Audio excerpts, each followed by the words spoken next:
I'm Caralee with Angel & Co. at Coldwell Banker Bain.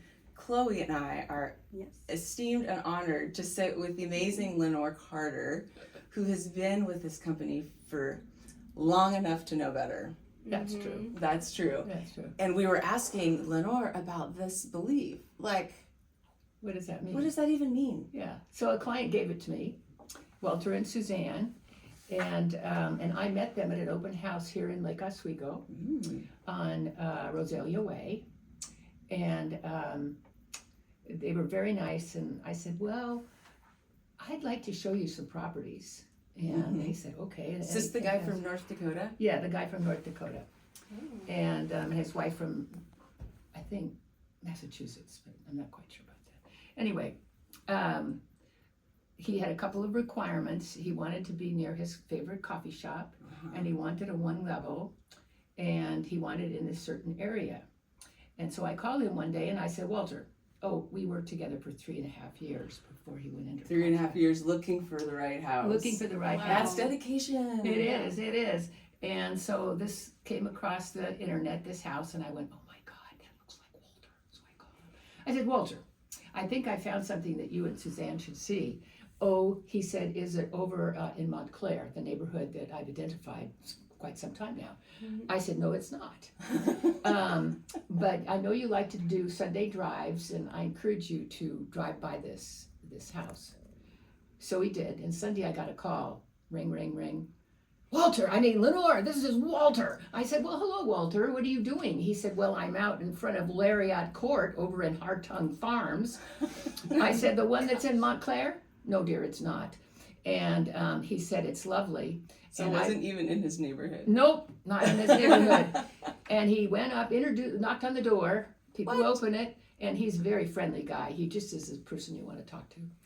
And he said, "Our realtor sent us over here to see this house, and we really like it.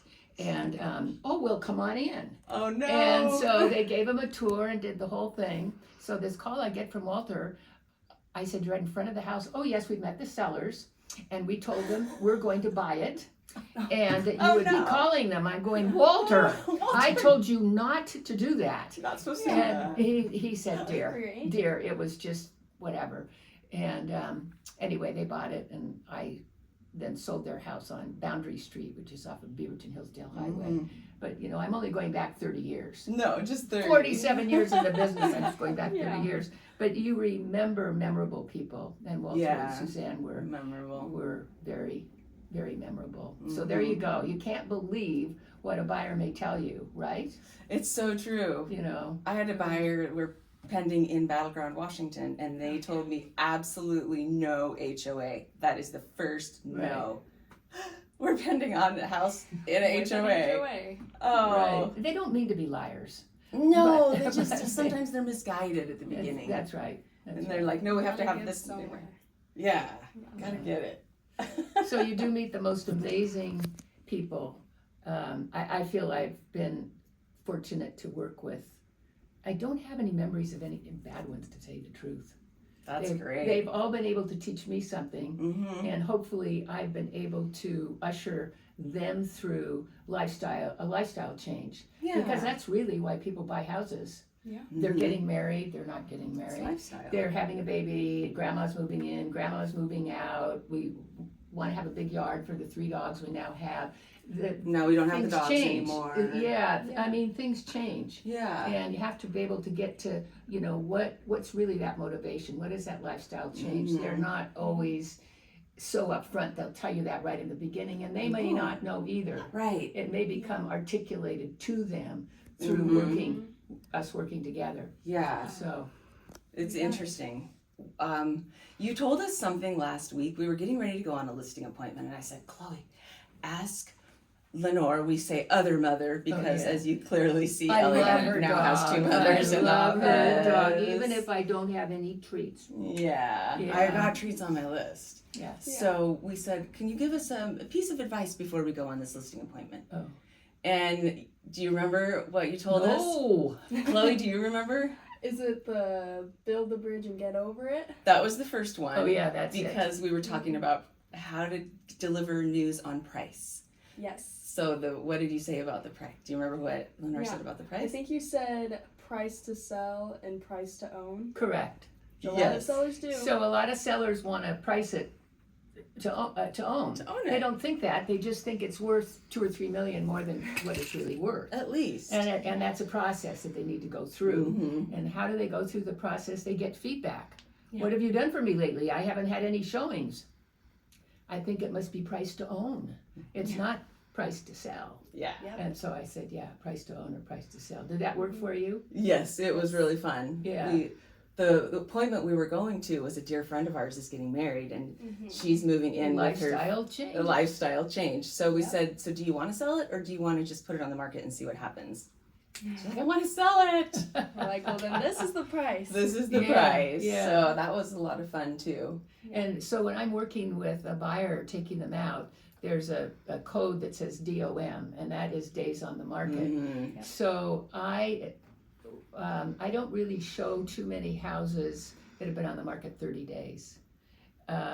I mean, I may go back and rethink that, and it may be moved to a different price range. But I know if it's been on the market over 30 days, if it's worth its salt at all, it's been shown, it's pending, it's, whatever. Yeah, and And- that brings Red up a good flag. point because back in 2021, 2022, we were more looking at the weekend on the market.